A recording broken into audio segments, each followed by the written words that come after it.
Okay, a very good morning to folks in Toronto and the East Coast, and good afternoon to people in Britain. My name is Lynette Ong, Professor of Political Science at the Munk School of Global Affairs and Public Policy at the University of Toronto.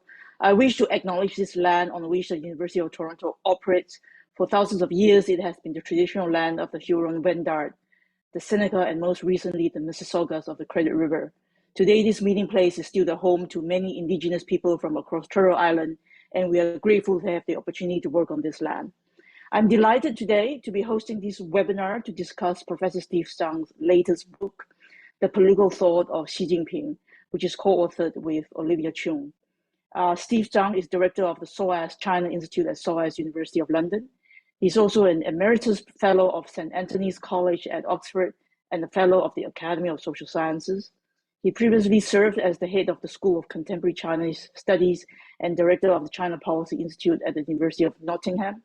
Before that, he spent 29 years at Oxford University, where he earned his DPhil and worked as a professor of fellow, dean, director of the Asian Studies Center at St. Anthony's College. He has a broad area of research interest and has published extensively, including 5 single-authored books and 13 collaborative books. So on that note, over to you, Steve. Really looking forward to hearing more about your thoughts on Xi Jinping. Well, thank you very much, Lynette. Great pleasure to be here to talk to your groups at the University of Toronto at the Munk School.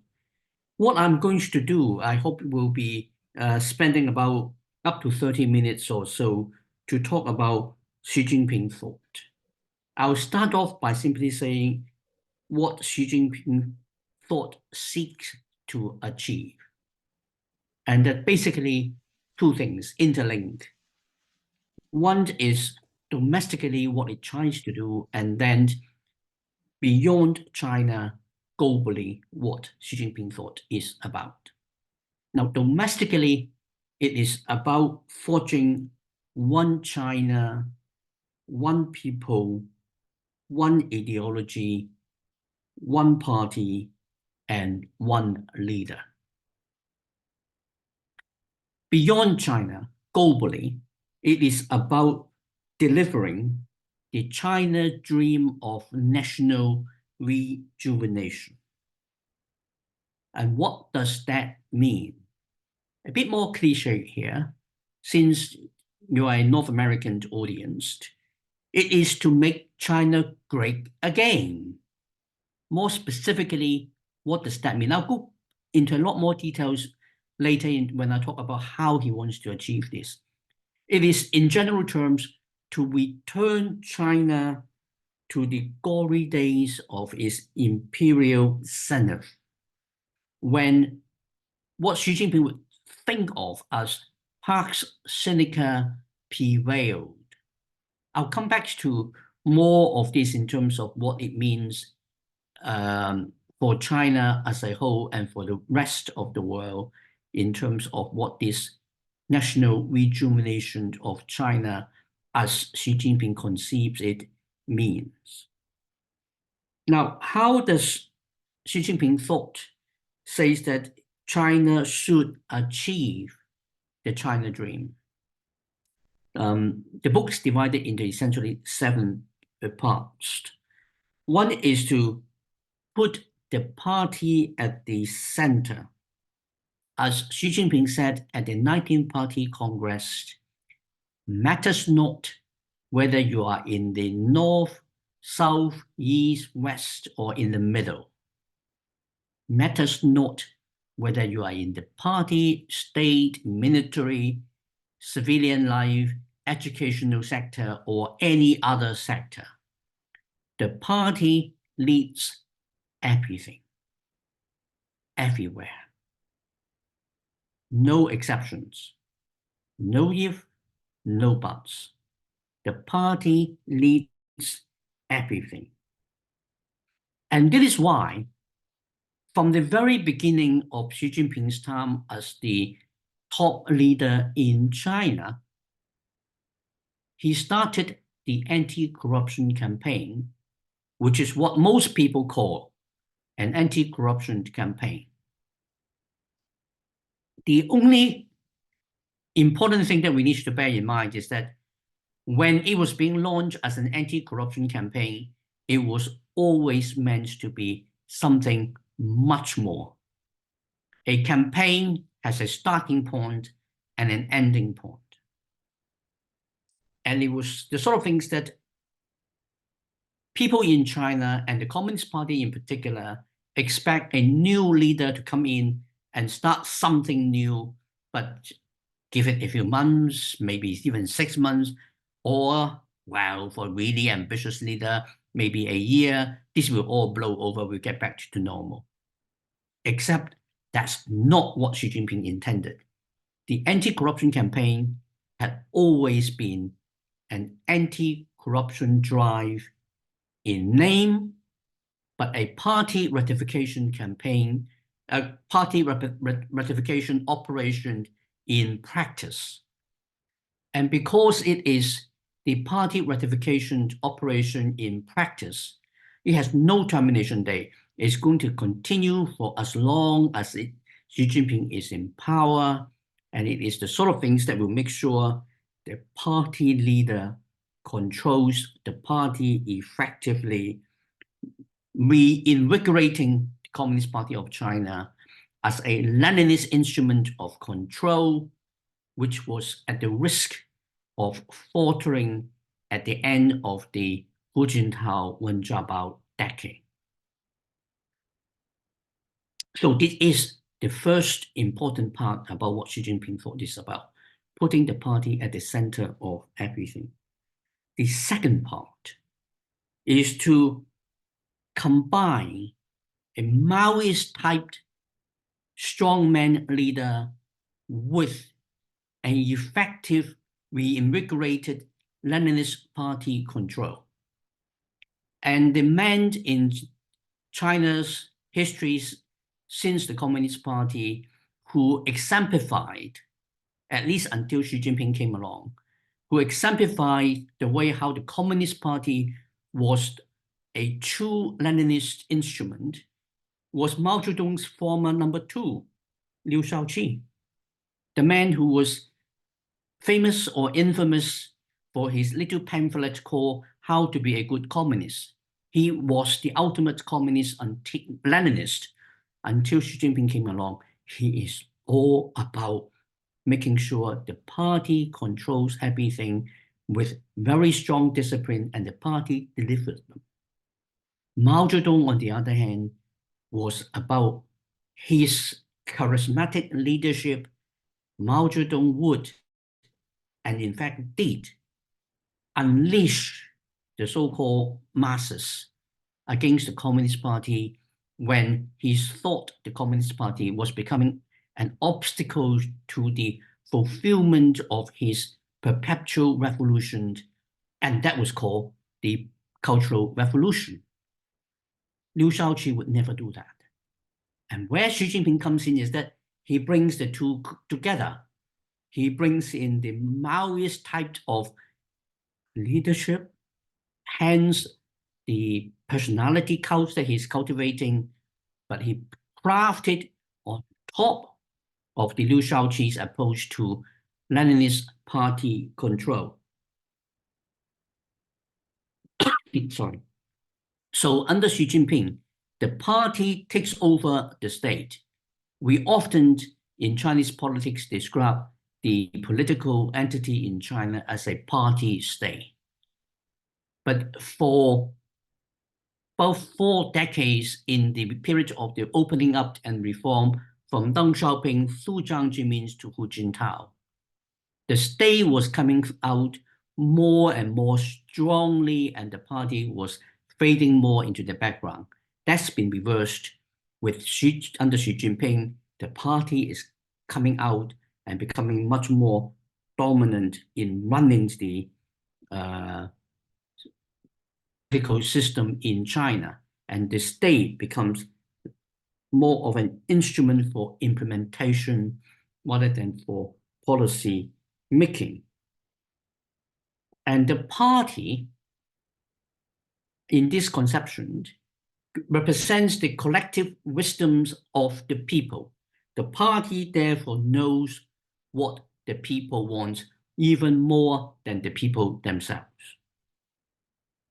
And the implication of this approach is that when we look at Chinese national interest in the era of Xi Jinping thought, what is Chinese national interest is essentially what fits in with the Communist Party definition of its interests, and therefore it becomes national interest. And since Xi Jinping is the core of the Communist Party, you end up with three concentric circles. You have the outer circle, which is called the national interest. You have a inside circle, which is the Communist Party's interest. And right in the middle of that Communist Party circle is the core leader, Xi Jinping himself. So what is good for Xi Jinping must be good for China. What Xi Jinping sees as in his interest is now part of China's national interests.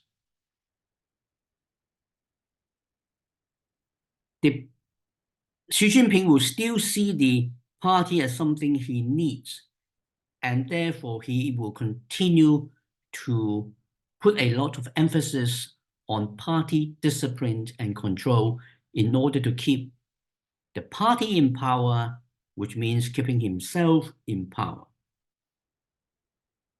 The third key element is about ideological indoctrination. So we're moving from into the one ideology dimension of it. The ideological indoctrination effectively is about making Xi Jinping thought the new state ideology of China.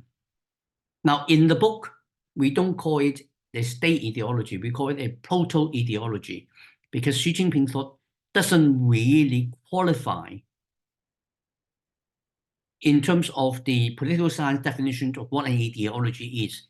It doesn't actually meet all the requirements. It's not sufficiently tightly thought through. It does not have the long-term vision of what it will deliver. Xi Jinping thought, if you like, is even very bad Marxism. Even though Xi Jinping keep on saying that he is a dedicated Marxist, and his thought represents the best, most modern and fantastic rendition of Marxism, but he's really not in line with some of the very basic canons of Marxism, because Marxism ultimately will lead to the withering away of the state. Marxism is about from each according to ability to each according to needs. None of these key fundamental tenets of Marxism are part of Xi Jinping thought. Xi Jinping does not accept them. And what's also interesting is that Xi Jinping thought the national rejuvenation of China is to be successfully delivered by 2049 or 2050, basically the centenary of the founding of the centenary of the People's Republic of China. Beyond that, there is nothing. I mean, you can't really have an ideology that has an expiry date like that. So we call it in the book a proto-ideology. Be that as it may, it is still something which Xi Jinping requires in the first instance, everybody in the party, now everybody in China, or it is going to be extended to become everybody of Chinese ancestry, to learn, to embrace, and therefore have that unity of thought that will enable them to think the right thought and enable them to therefore want the same goals and work together to enable China to deliver the China dream of national rejuvenation. when Xi Jinping talked about the signification of Marxism, he does not talk about it in the way that Mao Zedong talked about it. In the Mao Zedong era, when Mao talked about the signification of Marxism-Leninism, Mao was talking about the adaptation of the adoption and adaptation of an urban-based proletarian revolution in the agrarian context of China, because China did not have that capitalism which were required to be in place for communism, socialism to be put in place. And China did not have that urban proletariat class to be the pioneers of the revolution. So he had to change and adapt in that context. When Xi Jinping talked about the, in quotation marks, signification of Marxism, and here he drops Leninism at all completely, even though I'm putting it to you that he is the ultimate Leninist. And when he say Marxist, he actually means Leninist. But to him, he only talked about Marxism because to him, Karl Marx matter, Mao Zedong matter, Lenin matter less. Deng Xiaoping didn't really matter. Jiang Zemin, Hu Jintao, they were footnotes of history. That's his kind of vision of what constitutes greatness. But going back to here, when he talked about the signification of Marxism, he is about making Marxism Sino-centric. He is talking about Marxism as the ideology developed on the basis of China's tradition and civilization and greatness, rather than acknowledging, as Mao did, that at least this is a Western import that has to be modified, adapted to fit the local context. He simply goes the other way and claim it as Chinese. But this unity of thought is something which we are seeing being pushed regularly in China on a daily basis, and is going to continue. And this is why understanding what Xi Jinping thought is supposed to be becomes more and more important. He is not seeing himself handing over power anytime soon. The fourth element of Xi Jinping thought is about upgrading the de facto social contract. In the field of studying Chinese politics, we have long talked about the existence of a de facto social contract after the Beijing massacre of 1989, that the Communist Party insists on a monopoly of power in return for promising people that they would be given a better living condition every passing year or passing month. Now, Xi Jinping is saying that that's not good enough.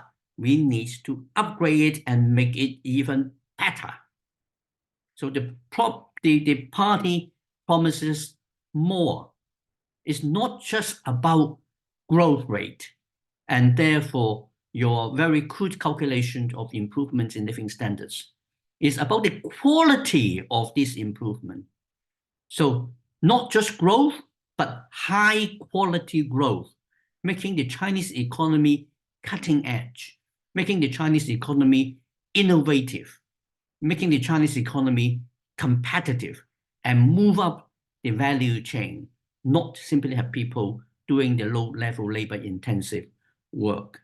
Even more, it's about making people in China proud. There's a mental element to it, and this is where it reinforces the ideological indoctrination, making people proud of being Chinese.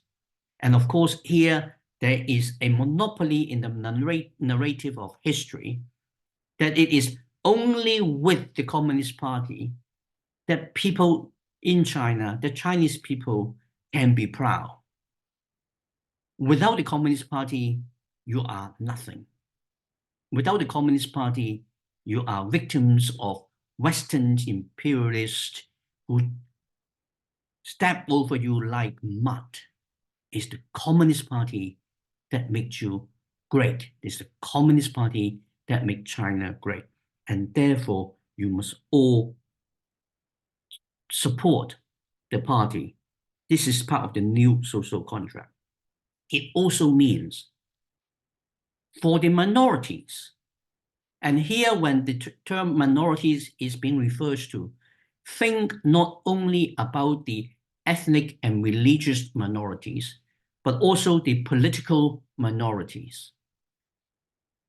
It's important because often it is being seen that the Chinese approach under Xi Jinping towards the ethnic minorities and the religious minorities, particularly the Muslim Uyghur people of Xinjiang, was fundamentally racist.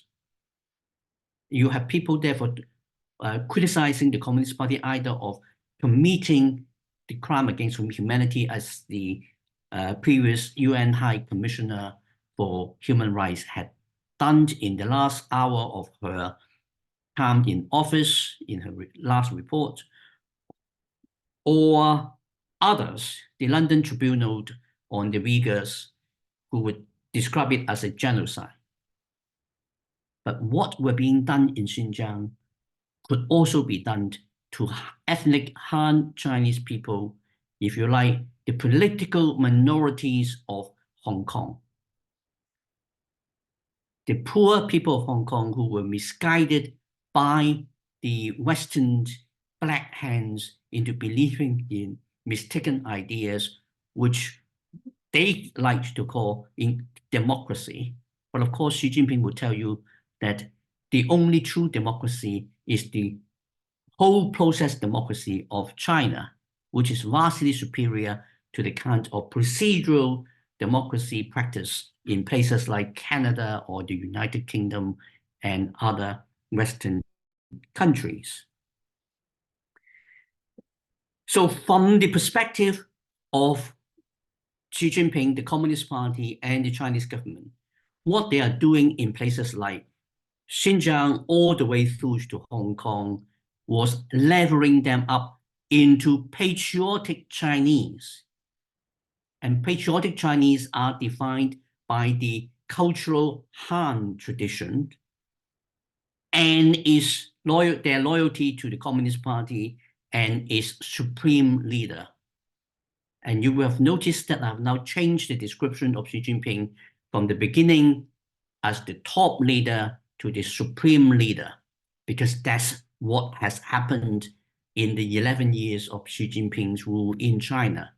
He became the top leader by the will of the Communist Party. He made himself supreme leader, not necessarily with everybody in the Communist Party being enthusiastic about it, though nobody, of course, dared to challenge that. So this is what it means in terms of the upgrading of the de facto social contract. The fifth element is about the developing a socialist market economy. It means the active state steerage of the markets to deliver maximum synergy between government guardians and market forces. And if this happens at the expense of private enterprises, so be it. But it is not an idea which is starting off as fundamentally anti-private sector. It puts more emphasis on the state-owned sector, expecting the state-owned sector to deliver this. But he does allow for the private sector to play a role, provided the private sectors, the particular private enterprises, take all the right boxes. And the best example of your private sector enterprise with all the right boxes and was rewarded for total state support would be Huawei. You being in Canada will know about the experience of Huawei's chief financial officer who was detained in Vancouver at the request of your southern neighbor, the US. And when that happened, everything, the full weight of the Chinese state were put to support her and Huawei. Not even state-owned enterprises with full ministerial rank enjoy the same level of support that Huawei did.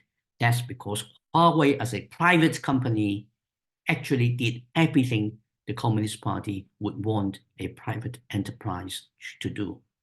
So we have to understand that when we are looking at the Xi Jinping approach to the economy, while he does by default favor the state-owned sector, he does allow for scope for the private sectors to develop, as long as the private sectors does what the party expects and requires them to do. And it is all about enhancing economic order and security, even if some of these policies sometimes turn out to deliver the opposite effect. But when that happens, the problem was always blamed on somebody else, like external forces, and not because of leadership of the party. And he also talked about the common prosperity, which is an amazing thing, considering that this is the world's most powerful socialist country, at least in principle. And no state has more power and capacity to control its society and economy than the Communist Party run Chinese government. And yet, it has to promote a policy of common prosperity, requesting and requiring private individuals and private enterprises to play a philanthropic role as directed by the party, rather than simply doing redistribution. And that shows you how much it really is a true socialist or Marxist political system. And what the socialist market economy, in a sense, mean really is that it is putting socialism and market forces within the framework of a party-centric system. The number 6 part of Xi Jinping thought is about creating a patriotic people. A patriotic people, as I say, means somebody who is sharing the mainstream Chinese tradition and thought and being completely loyal to the party and its top or supreme leader. And that loyalty means the correct political thinking that must be there. It also means it's fundamentally xenophobic. It does not trust foreigners and foreign countries. And it also emphasized that China is a land of heroes. As long as the people follow the leadership of the party, then they are all heroes who are able to achieve things that other people cannot achieve. And the extension of Chineseness goes into the Chinese diaspora. Now, in reality, members of the Chinese diaspora are not exactly required to perform as much as citizens of the PRC. But here you have a direct contradiction of what the Chinese nationality law introduced in the Deng Xiaoping era of reform and opening says. In the Chinese nationality law, it says effectively that if you were a Chinese PRC citizen and you acquire a foreign nationality by residence in that foreign country, you would automatically lose your Chinese nationality. Xi Jinping says, it doesn't matter If you got Chinese blood running through your veins, you are Chinese, and you should be loyal to Mother China. Totally opposite against what the Chinese law says. Now, the last element I want to talk about before engaging with Lynette and you in conversations is about the ultimate goal of delivering the China dream of national rejuvenation. And the way how Xi Jinping described it is that it is to build a common destiny for humankind. And he builds a common destiny for humankind by advocating the three global initiatives: the Global Development Initiative, the Global Security Initiative, and the Global Civilization Initiative. Now, what does all this jargon mean? What it means is essentially that China does not try to outcompete the United States in the current liberal international order, which, from the Chinese government's perspective, was created by the West at the end of the Second World War into a system which would best be described as a system of the West, by the West, and for the West. And a Cold War 2.0 scenario with China winning, which still means China playing by the rules laid down by the Americans and try to outcompete the Americans on American terms. No, they don't want to do that. They want something else. They want to change the rules of the game because fundamentally they see the rules of the games are wrong. The liberal international order as undemocratic. He wants to use the institutions of liberal international order, the existing international organizations from the UN through your IMF, World Banks, and other institutions to transform them from inside, to make them, in quotation marks, more democratic. How does he do that? Well, you do, of course, know that the democratic West, whatever that means, is by definition a minority. Most countries in the world are not democracies, at least not Western-styled democracies, not in practice anyway. The overwhelming majority of people in the world lived in the global South, not in the democratic West. The overwhelming number of countries in the world belongs to the global South, not to the democratic West. And Xi Jinping say China is forever a part of the global South. And Xi Jinping focused on cultivating the global South through the Belt and Road Initiative with development loans, lending their money on projects that your regular international development agencies would not lend, that your Western donor countries would not provide money for.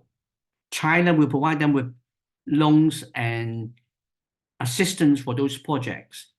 In return, China asks only for one, the lion's shares of contracts for those projects, which is a common requirement anyway. And secondly, total support for China's position on Taiwan.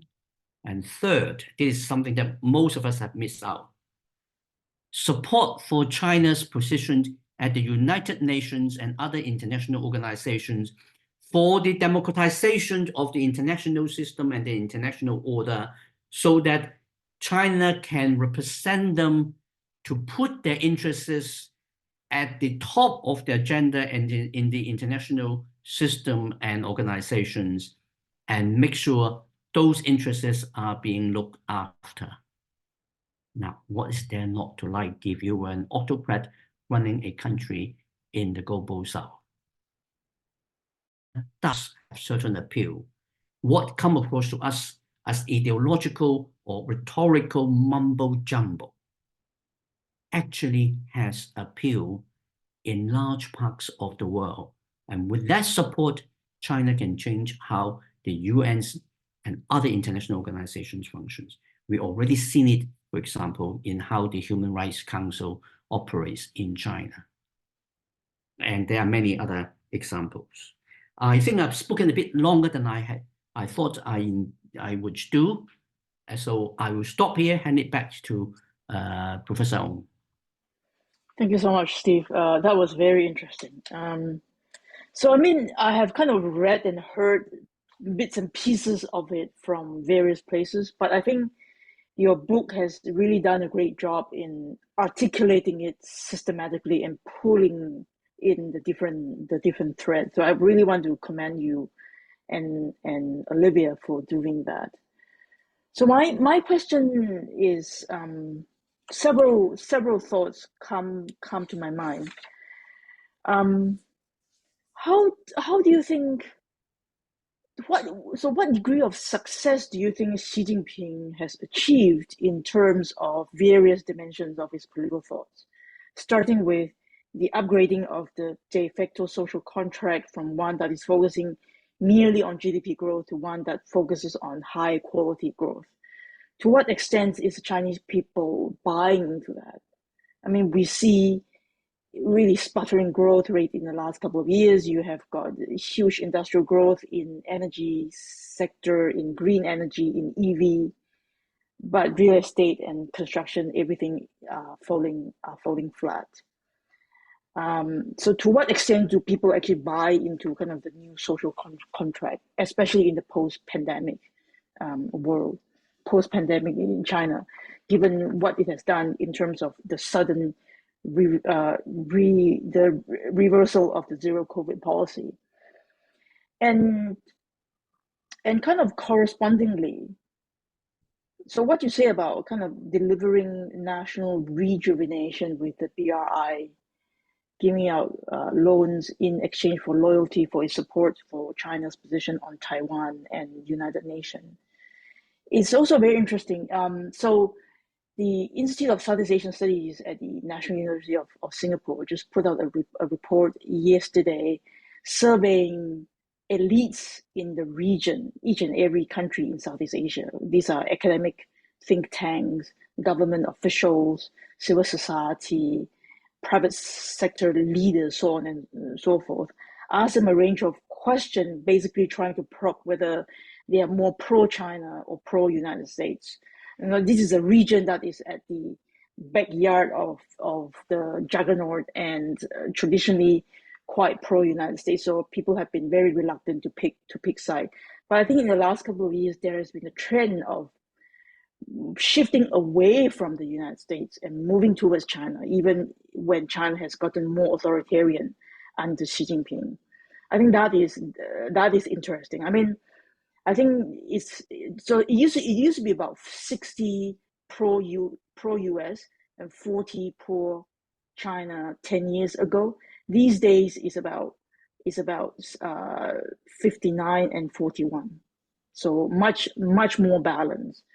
But if you look at Pew survey, which surveys the people on the ground, that is overwhelmingly pro-China, which is in stark contrast with Pew survey results in Canada, United States, and I think in Britain too, which is very anti-China. So I think, you know, I don't know what thoughts you have in terms of that. You could see that a lot of Southeast Asian countries have been the recipient of BRI. It's interesting, at least from my perspective, to see that shift. I would leave it here and hear your thoughts, and I've got more questions, but anyway. Well, thank you very much, Lynette. Really great questions. Do people buy the new social contract? Okay, if I could be a bit naughty, let me divide the answer into two parts. If you ask, do people support this new de facto social contract by, say, 2019?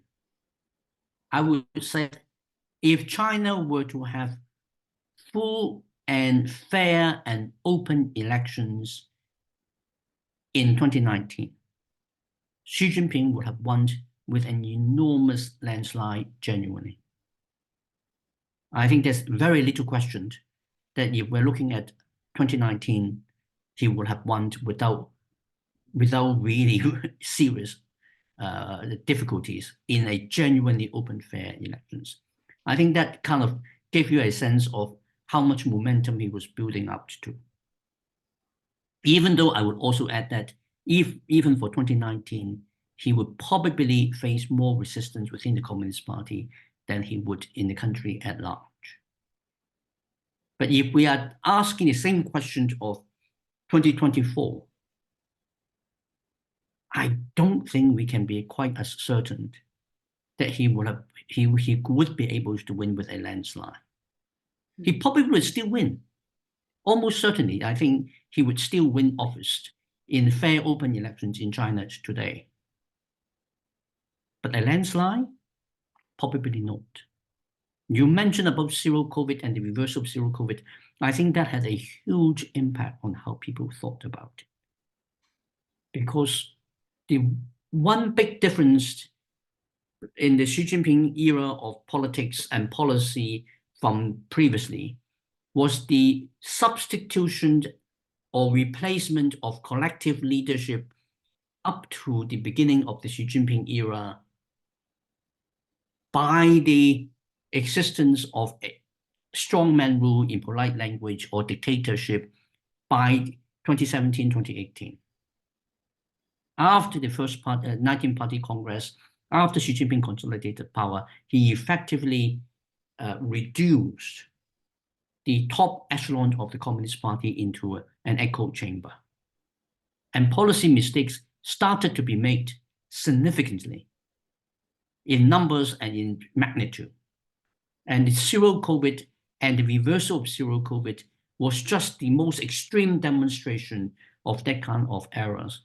Whereas if you look at the record of the Communist Party from 1990, right after the year after the Beijing massacre, when communism had collapsed in Eastern Europe and was in trouble in the Soviet Union, to say 2012, the parties, they had not made one major policy mistake that could potentially destabilize its hold to power.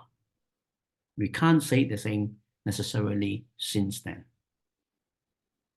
And that is reflected in how people are being not so comfortable about him any longer. And the same also, of course, applies to the post-pandemic economic management.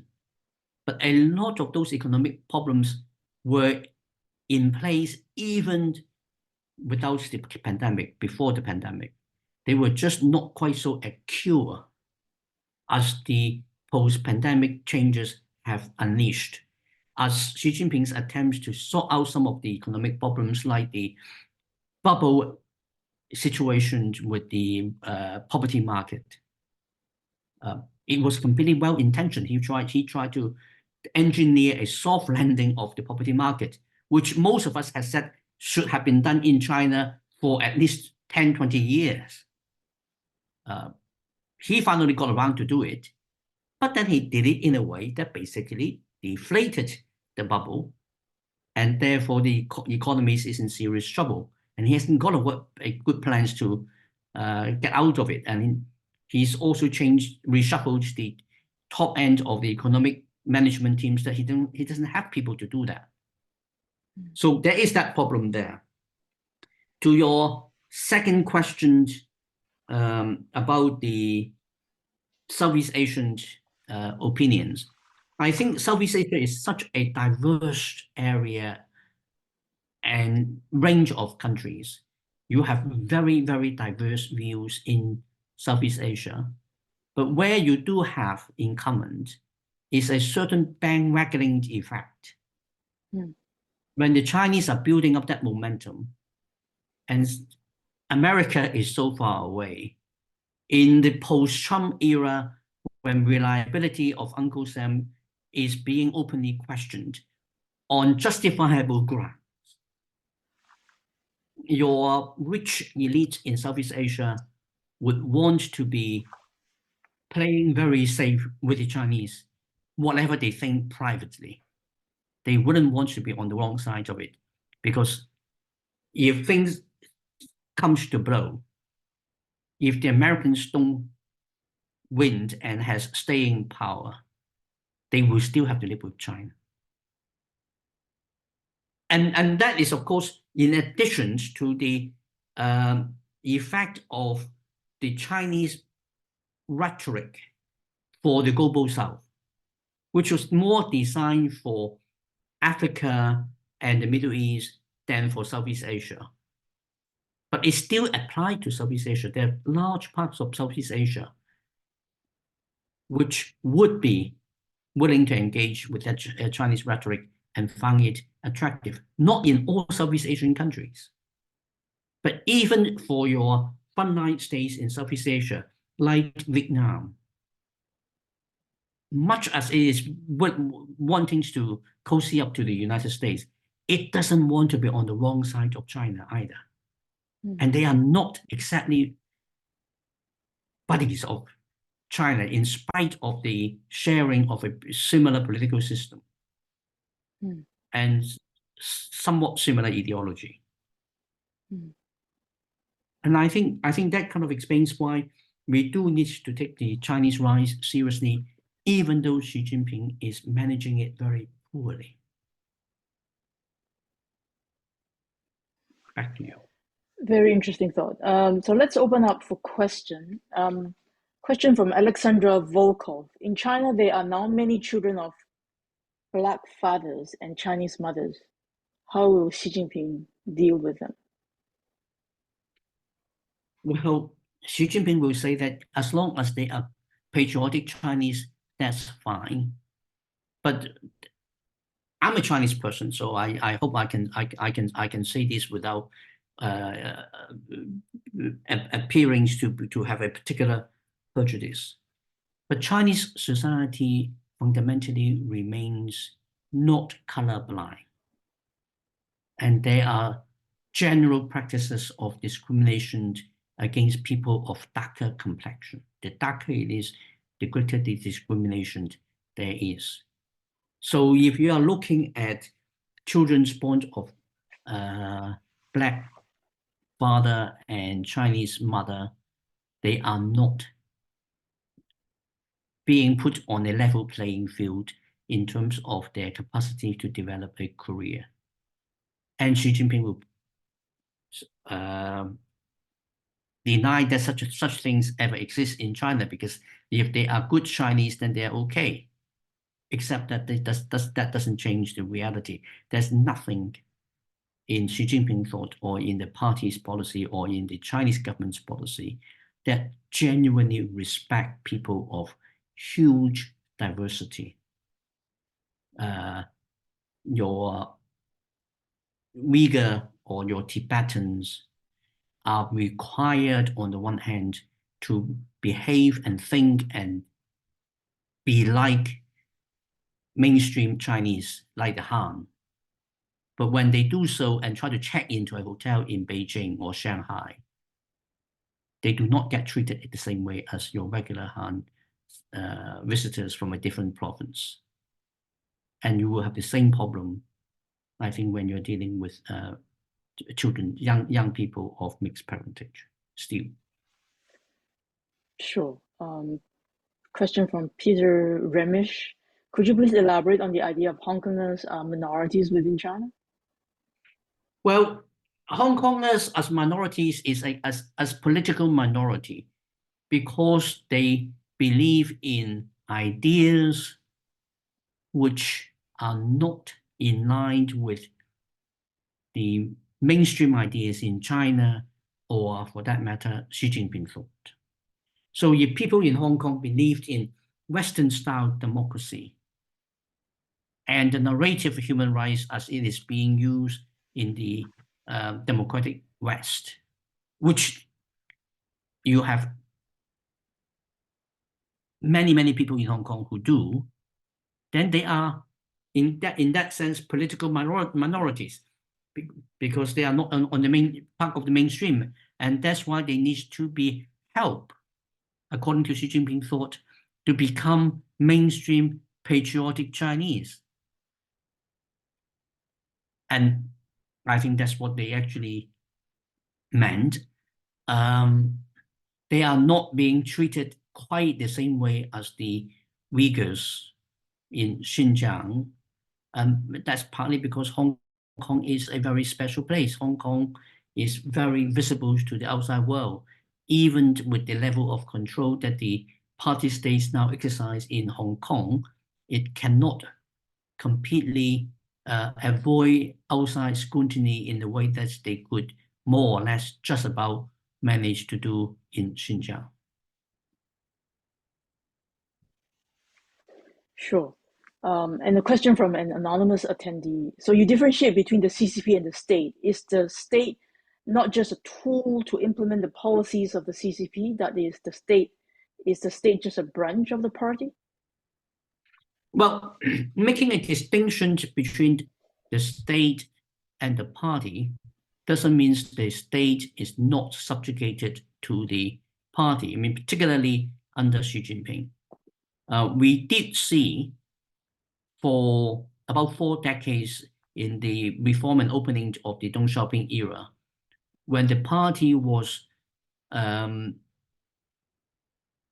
agreement, playing a less directly interfering roles in how the government departments operate.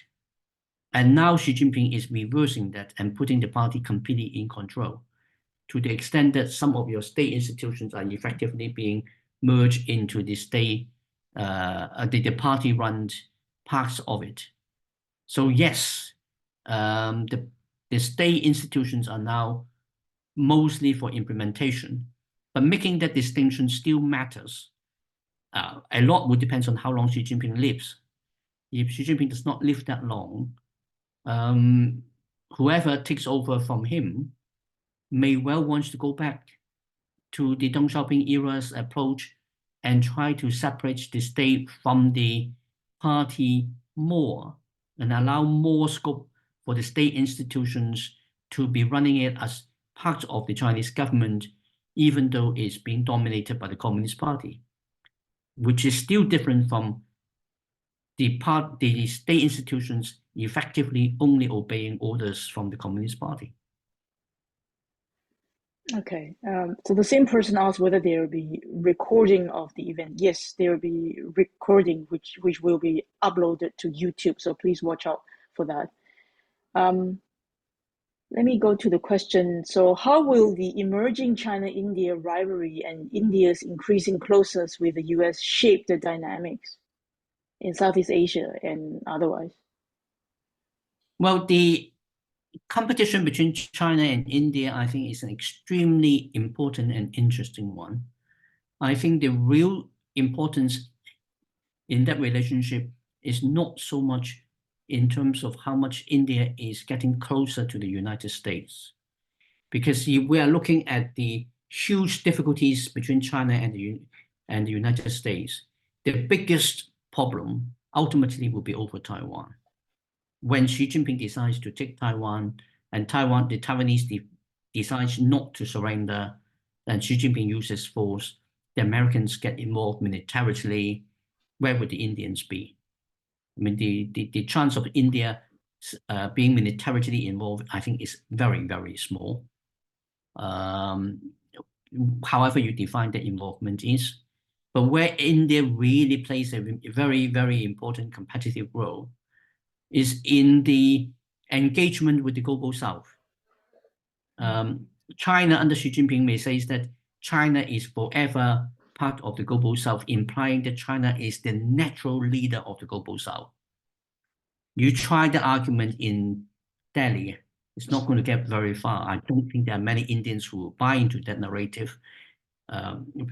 Even not under Prime Minister Modi, India would see itself as more like a natural leader of the Global South rather than does not have to be necessarily the leader of the Global South, but certainly a leader of the Global South, which would provide a significant counterbalance to the Chinese claim that they can actually be the leader of the global south.